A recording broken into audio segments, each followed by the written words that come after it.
My sister used her husband's death to get closer to my husband, then started demanding I divorce him so she can be with him instead. My sister Lisa lost her husband 1 year ago, and in the aftermath reached out to my husband Rick for help. They hung out a lot without me, and I remember coming home to them sleeping in our bed. Neither of them understood why I was angry. They weren't facing each other and were clothed. Regardless, it made me uncomfortable, and I asked Lisa to leave. Well, the next day, my husband invited her over without saying anything. I remember opening the door to her crying, and she ran into his arms. Before anyone said anything, she demanded I leave the room as she had something to say but didn't feel comfortable telling me. I teared up and went to the other room, and then I heard Lisa moaning. I got up and went in, and I could not believe what I saw. They were making out. My entire world shattered right in front of my eyes. I ran out because I was going to vomit right there and locked myself in my room. An hour later, Rick walked in and wouldn't even look at me. He mumbled something and went and sat on the bed. I was so angry that he wouldn't even look at me that I almost left right there. I asked him what the hell was going on with him and my sister. He sat there for a few minutes without saying anything while I was crying my eyes out until I finally yelled at him to answer me. He whispered that he loved her. At this point, I lost it. I started yelling, how could he do this to me? Do these past 10 years mean nothing to him?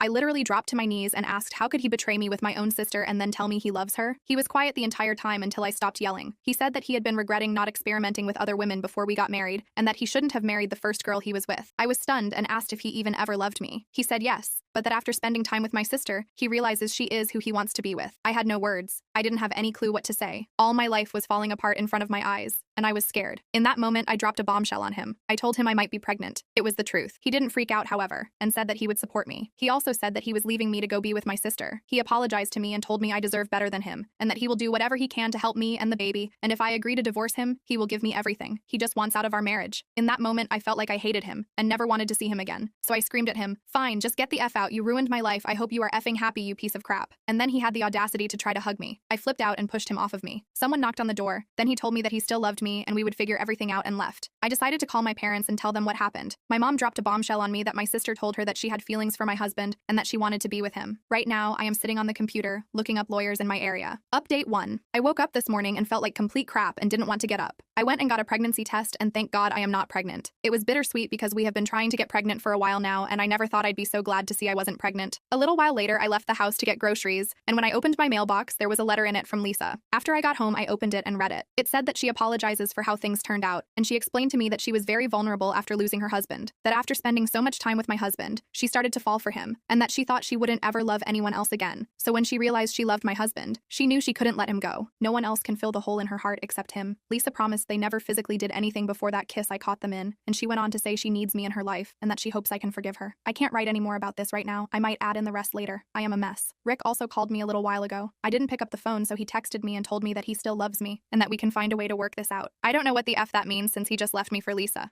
Now I'm really confused because now that I'm not pregnant, I want to be, and I want my marriage to not be over even though I hate him for what he's done to me. And why would he text me that? Is he changing his mind? I am so confused. I wish these past few days never happened so there would be nothing wrong still. I know I shouldn't forgive him if he wants another chance, but 10 years of marriage. We were going to be parents. I am so confused and hurt I can't even think straight. Update 2. I talked to my mother again and she informed me that she has known about my sister having a thing for my husband for quite some time. She didn't want to tell me because she said she was trying to get my sister to give up the idea and she did not want me to be hurt. She got my sister to agree to let it go a few months ago and never heard anything more about it, so she thought it was over. In the letter I got in the mail, I did not want to write it all down because it was very painful. A few days has passed and I am ready to share some more information. In the letter, Lisa apologized for her behavior, but also went on to blame me and said that I flaunted my happiness in front of her with my husband. She wrote she couldn't stand to see how happy we were and how he genuinely loved me, and she had no one. She also went on to say that my husband told her he never really loved me and that she was who he really wanted to be with and asked me to not contact him. She wants me to go through her if I want to say anything to him, and that she will bring over the divorce papers in a few weeks. I have had a few days to process this information, but the more I think about it, the more confusing it seems to me. Then I got more information today. Lisa is pregnant. She says it's Rick's. Rick called me as soon as he heard my father, informed me. I picked up the phone only because I wanted to hear how he could lie to my face and tell me nothing happened between them before that kiss. He told me that he was so sorry, and he didn't want it to happen this way, that my father wasn't supposed to tell me. I started crying and asked him how he could get pregnant with Lisa when we were trying for a baby. Then he said something that stunned me so much my head is still spinning from it. Rick told me he could still get me pregnant if I wanted. I screamed at him, why the F would I want to be pregnant with his child when he is a piece of crap? He told me he wanted to be with both me and my sister, and that he thinks he is polyamorous. I was so shocked that I started laughing. After I stopped laughing, he tried to say something else, then I heard Lisa enter the room and ask who he was on the phone with. He said nobody, and hung up. A little later, my sister texted me and told me she would bring bring over the divorce papers in a week and expected me to sign them on the spot as my husband is giving me everything. She gave me a heads up that they are getting married next month, and I am invited to the wedding if I agree to pretend like I was never even romantically involved with my husband. I am literally at such a loss right now. Who the F is this man, and where is the one I married? Why the F after all this crap do I still want to be with him even though I know I can't be? I just want the man I've been with for the past 10 years back. I hate Lisa, and no longer consider her my sister. She has ruined my entire life. But what do I do about my husband? He just texted me right now saying he still wants to be with me, loves me, and wants a baby with me. Why is he doing this to me? Why am I even considering it? Update 3. I am deeply ashamed to write this and admit it, but after Rick hung up that call, the offer got more and more tempting. I started thinking about it, becoming enraged at my sister for doing what she did to me, thinking that I could get back at her by doing it, throwing it in her face that her new boyfriend doesn't love her more than me after all. I was so angry that I heavily considered doing it. The more I thought about it, the more I wanted to out of sheer petty revenge. Don't get me wrong, I also wanted my husband and my life back. But the thought of seeing my sister's newfound happiness and smugness over me come crashing down gave me a pleasure that I never would have imagined. My sister tried very hard to keep my contact with Rick limited. I think she was afraid he would come back to me if she didn't. She was only able to accomplish this for a few months. Rick tried to contact me in numerous ways during this time, but it was always very brief. I was still angry and non-receptive to his advances, but he started becoming more and more aggressive, telling me how much he loved me, how much he missed me, and how much he still wanted me. I even tried blocking him on certain social media accounts, but he kept trying on others. I know I should have just blocked him on everything, but I just couldn't. The more he tried, the harder it was for me to say no. Unfortunately, this resulted in us getting back together. I told him I wouldn't stay with him unless he left my sister. He swore to me up and down he loved me more than anything, and facing losing me made him realize it, and that my sister was nothing to him. Everything was amazing between us again. It was like old times and like my sister didn't even exist when he was with me, yet every night he would go back to her. Stupidly, I decided to believe him when he said he was just waiting for the right time and excuse after excuse about how bad he felt for her. Things felt so much better when he was back with me. I didn't want to lose him again. Unfortunately, I ended up getting pregnant because I did not recontinue my birth control from when we were trying for a child before any of this happened. At the time, we were both ecstatic, and everything seemed like it was a dream come true. I had my husband back, we were having a child, and my life was no longer in pieces. I was so happy that I turned a blind eye to everything obviously messed up about the situation. I didn't want to see it, I just wanted to stay happy. It wasn't long before Lisa found out, and my entire family turned on me. My parents told me how it seems like I did this just out of retaliation and to hurt Lisa. They weren't completely wrong, but I mainly just wanted my old life back. Long story short, Lisa went absolutely berserk. She threatened to unalive me and sent me a long list of never-ending harassing texts, emails, and calls. I endured hell from her and my family for months until I had to get a protective order. This only resulted in my family hating me even more. Now none of them will speak to me, and Rick has been issued an ultimatum by them to cut me off or be cut off. He hasn't decided on what he is going to do yet, but it seems like he is leaning towards cutting me off, as he has been communicating with me less and less these past weeks. Not to mention there has been mounting pressure from the family for him to finalize the divorce, but it hasn't happened for various reasons. The last thing he told me was that he feels badly, but that he loves her, and passive-aggressively insinuated that I tempted him into trying to get back with me, which is complete bullcrap because he was the one who kept perusing me. He said that I shouldn't have gotten pregnant because now I've made his life so much harder. How I let myself believe he was the man I married again is beyond me. Now all I see is how clouded my judgment has been and the utter mess I've gotten myself into. How I wanted to be happy again so bad I destroyed my life even more trying to get that back. I'm 8 months pregnant and scared. I don't know how I can raise this baby alone. I really don't want to give her up for adoption. And the pain of losing my husband twice is unbearable, even though I know it was because of my own stupidity.